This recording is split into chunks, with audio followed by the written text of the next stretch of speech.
Ya. Ya, shalom Bapak Ibu. Hari ini saya sedang berada di Malang bersama dengan penyanyi rohani yang legend ya, Edward Jan, dengan Hai. istri dengan istri Agnes. Ya, aku mau tanya nih 1-2 pertanyaan Boleh. kepada Edward Jan.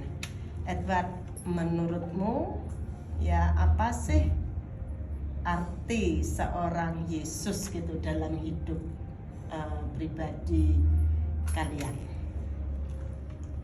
Wow. Simple but dalam. Iya. Buat aku sih Yesus itu segala-galanya sih ya. Tidak bukan cuman lip service, tapi aku menghidupi dari sekian yang tadi sudah saya sharing sebenarnya, sudah cerita bahwa memang aku ada hari ini ya semua karena Yesus. Ya. Semua karena Tuhan Yesus. Karena cuman Yesus, Tuhan Yesus yang saya mengerti dan saya percaya, cuman Dia yang punya kasih karunia. Dan saya adalah produk kasih karunia-Nya Dia. Gitu ya. Kasih karunia itu bisa berbagai hal ya. Saya yang kotor diselamatkan. Saya yang tidak bisa apa-apa.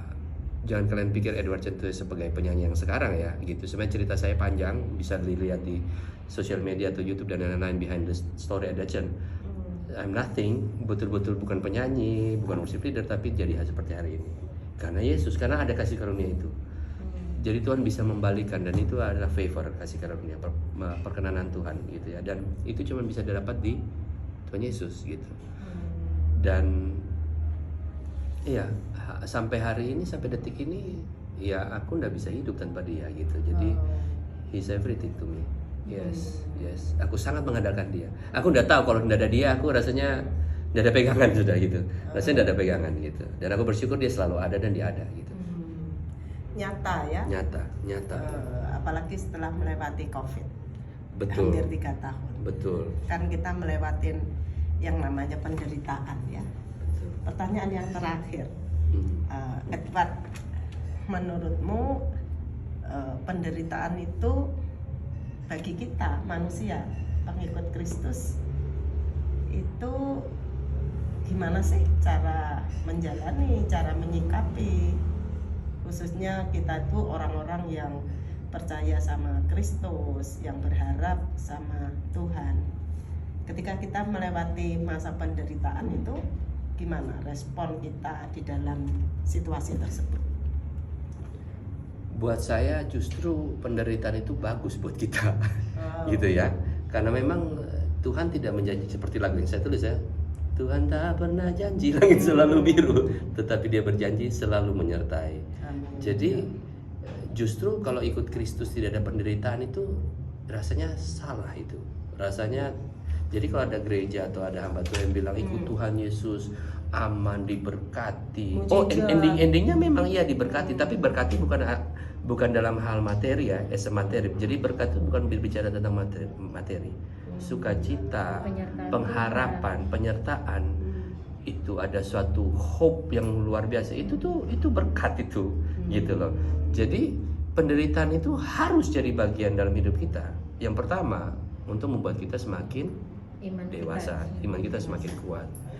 Pandemi buat saya bukan kutuk, bukan negatif, situasi negatif, justru bukan. Secara mata jasmani negatif, tapi ternyata secara positif, secara mata rohani itu membawa dampak yang besar dalam hidupku. Saya nggak usah cerita di sini. Lahirnya Umarato itu tidak ada pandemi, tidak ada Umarato, dan tidak ada pandemi, tidak ada perjalanan iman yang saya dapatkan sekarang ini. Selama 3 tahun pengalaman iman bersama Tuhan yang nyata real, kita di hutan dan segala macam ya seperti tadi. Jadi justru semua hamba Tuhan, semua cerita tentang cerita tentang Tuhan Yesus, cerita tentang Alkitab Bible, semua orang yang Tuhan pakai mengalami penderitaan. Udah pasti, tidak ada yang tidak pernah, semua melewati. Respon kita ya harus tetap bertahan. Jadi saya punya prinsip satu sampai hari ini, yaitu nothing tulus. Artinya nothing tulus bahwa kita memang kita udah ditolong Tuhan, itu udah bersyukur. Kita udah diselamatkan Tuhan, kita bisa mengenal Tuhan Yesus, itu kita udah bersyukur. Itu sudah sukacita yang besar. Kalau tidak kan kita udah mati, kita udah di neraka gitu loh. Kita udah ada hari ini. Jadi kita udah usah minta yang lain. Jadi penderitaan itu kayak seperti apa ya? Ya karena Tuhan sayang gitu. Karena memang kita harus lewatin itu, membentuk kita menjadi serupa dengan Dia. Dan juga yang kedua, menyiapkan iman kita untuk tantangan yang lebih besar lagi. Karena hidup itu semakin hari kan semakin susah, semakin berat. Gitu. Jadi kalau tidak ada penderitaan ini, iman kita tidak akan bentuk untuk melewati iman yang lebih. Kan iman kita dari iman kepada iman toh, dari kemuliaan kepada kemuliaan. Selalu. Makanya saya bilang juga, selalu di mana ada pengorbanan, di situ ada kemuliaan lebih besar. Berarti pengorbanan kita merasanya besar, kemuliaan kita juga dapat besar. Tapi kemuliaan sekali lagi jangan disalah anggap. Tangkap itu berkat yang besar, uang, secara uang materi, bukan. Tapi perjalanan iman kita semakin besar, kita lebih mengenal Tuhan semakin besar, dan kita semakin kuat. Gitu. Untuk masalah berkat udah pasti Dia Jehovah Jireh, Dia pasti menyediakan, Dia akan mencukupkan gitu loh. Jadi jangan salah kalau kita tidak cukup terus, bukan salah Tuhan, salah kita tidak pernah cukup, gitu ya. Ya toh? Jadi gitu, saya bisa beli 10 handphone tapi I don't need 10 handphone. Ya toh, saya perlu cuma 1 handphone. I can buy 10 handphones, tapi nggak perlu, gitu loh. Jadi, tapi kalau kamu beli handphone tiap hari 10, jangan salahkan Tuhan, men. Itu kalau lu aja yang rakus gitu kan ya. Buat saya gitu. Jadi Tuhan Yesus itu segala-galanya bagi kita ya, bagi seorang Edward Chen dan keluarga ya.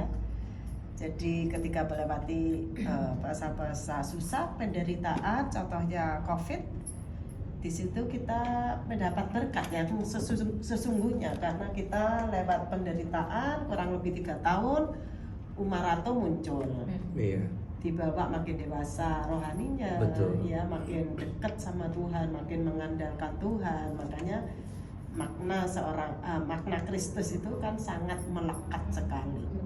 Dan dengan penderitaan itu, dengan tantangan, ya itu berkat sesungguhnya, seperti itu ya. Betul. Ada satu lagu yang di pandemi justru aku bikin judulnya Imanku Bertahan.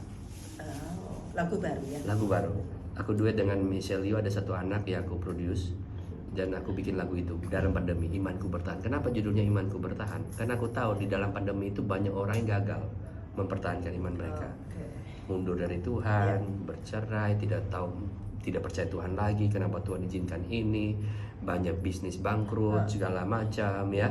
Dari hidup nyaman tiba-tiba langsung berubah jadi tidak nyaman, langsung gitu. Terus saya juga dari nyaman tidak nyaman, tapi ini catat sekarang 2024, itu 2020, I'm fine. Karena apa? Bukan karena saya hebat, bukan. Tapi karena saya memilih untuk bertahan di dalam iman yang saya ambil, yang saya percaya. Ya.